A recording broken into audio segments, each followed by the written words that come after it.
Assalamualaikum warahmatullahi wabarakatuh. Kembali lagi bertemu di pelajaran hari ini. Untuk hari ini kita akan belajar pelajaran kelas 4, tema 5, pahlawanku, subtema 3, sikap kepahlawanan. Pembelajaran pertama. Tujuan pembelajaran kita pada hari ini adalah kalian mampu menyebutkan informasi tentang sikap kepahlawanan dari pahlawan nasional yang sudah diketahui dan ingin diketahui lebih lanjut dengan benar. Setelah mengumpulkan informasi yang sudah dan ingin diketahui lebih lanjut, kalian mampu mempresentasikannya melalui bahasa lisan dan tulisan. Setelah membaca teks tentang Pattimura, kalian mampu mengidentifikasi sikap kepahlawanan yang dimilikinya dengan benar. Kalian mampu mengomunikasikan sikap pahlawan yang dimiliki oleh Pattimura dan yang dimiliki oleh raja-raja pada masa kerajaan Islam serta pengaruhnya pada sikap masyarakat di sekitar dengan rinci. Setelah melakukan percobaan dengan berbagai jenis cermin, kalian mampu menyimpulkan sifat-sifat cahaya dan hubungannya dengan penglihatan. Setelah melakukan percobaan dengan berbagai jenis cermin, kalian mampu menulis laporan tentang sikap cahaya dan hubungannya dengan penglihatan dengan rinci dan benar. Indonesia mempunyai pahlawan-pahlawan nasional yang berjuang untuk merebut dan mempertahankan kemerdekaan. Siapa sajakah mereka?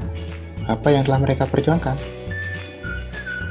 Sikap kepahlawanan seperti apa yang mereka miliki?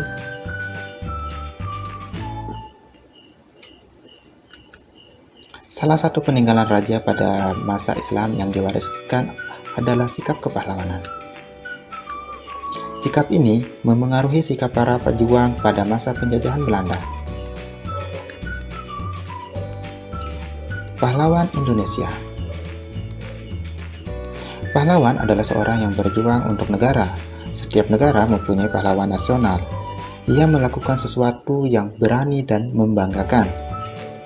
Indonesia memiliki banyak pahlawan yang telah berjuang untuk kemerdekaan.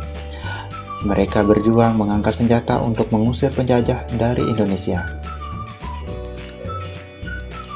Kemerdekaan yang kita nikmati sekarang ini tidak terlepas dari perjuangan dan pengorbanan yang dilakukan oleh para pahlawan.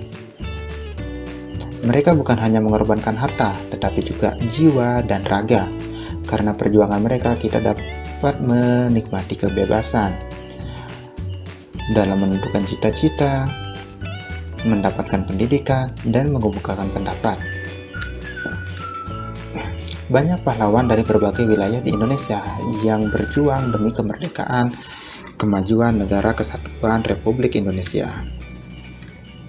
Sekarang kamu akan mengenal beberapa pahlawan nasional. Bagaimana perjuangan mereka?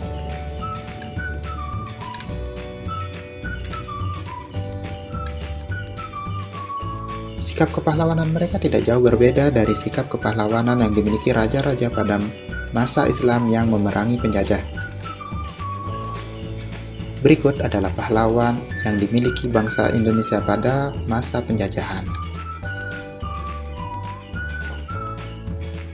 Ayo amati.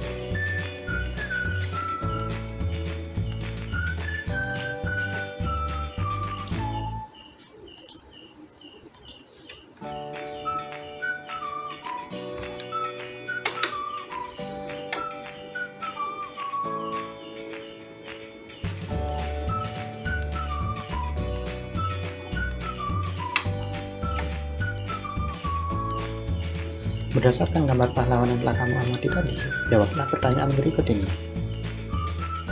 Apa yang kamu ketahui tentang sikap kepahlawanan yang dimiliki oleh pahlawan nasional? Apa yang ingin kamu ketahui lebih lanjut tentang sikap kepahlawanan dari para pahlawan nasional?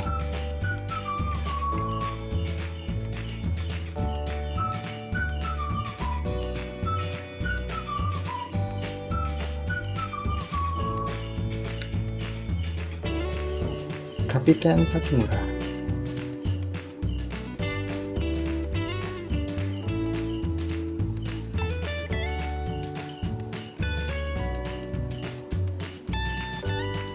Kapiten Pattimura adalah pahlawan dari Maluku. Beliau lahir pada tanggal 8 Juni 1783 dan meninggal pada tanggal 16 Desember 1817. Pattimura bangkit memimpin rakyat Maluku melawan kekejaman Belanda. Pihak Belanda menguasai perdagangan rempah-rempah di seluruh kepulauan Maluku. Rakyat diharuskan menjual hasil pertanian dengan sangat murah dan bahkan harus menyerahkan beberapa bahan pangan kepada Belanda.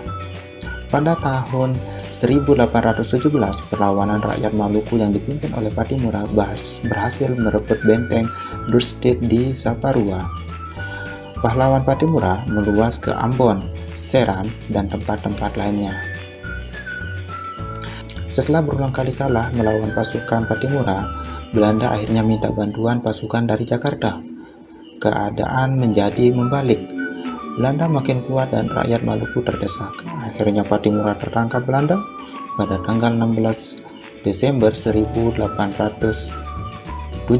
Pattimura menjalani hukuman mati di tiang gantungan. Nah, sekarang tuliskan sikap kepahlawanan yang dimiliki oleh Pattimura dan raja-raja pada masa Islam.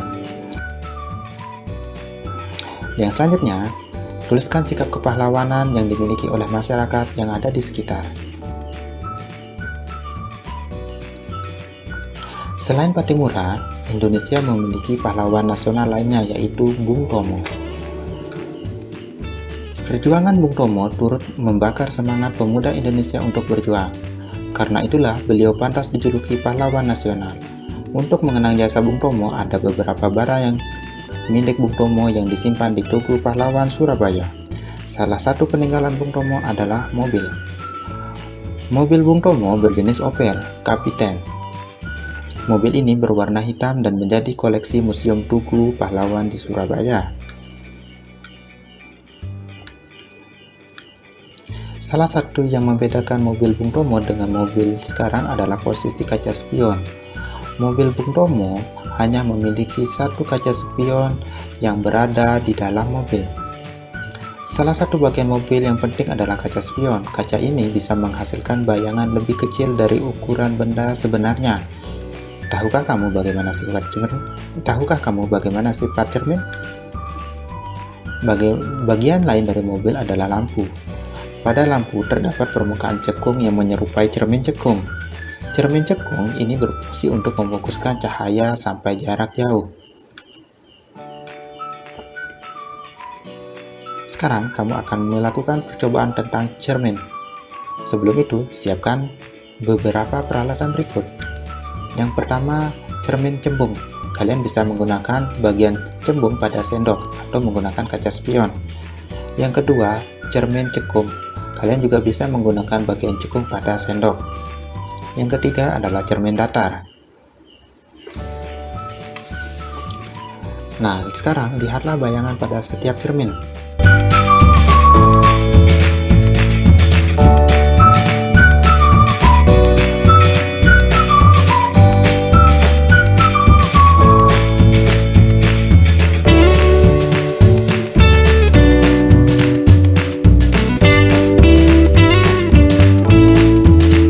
Tuliskan hasil percobaanmu pada tabel berikut ini. Selamat bekerja!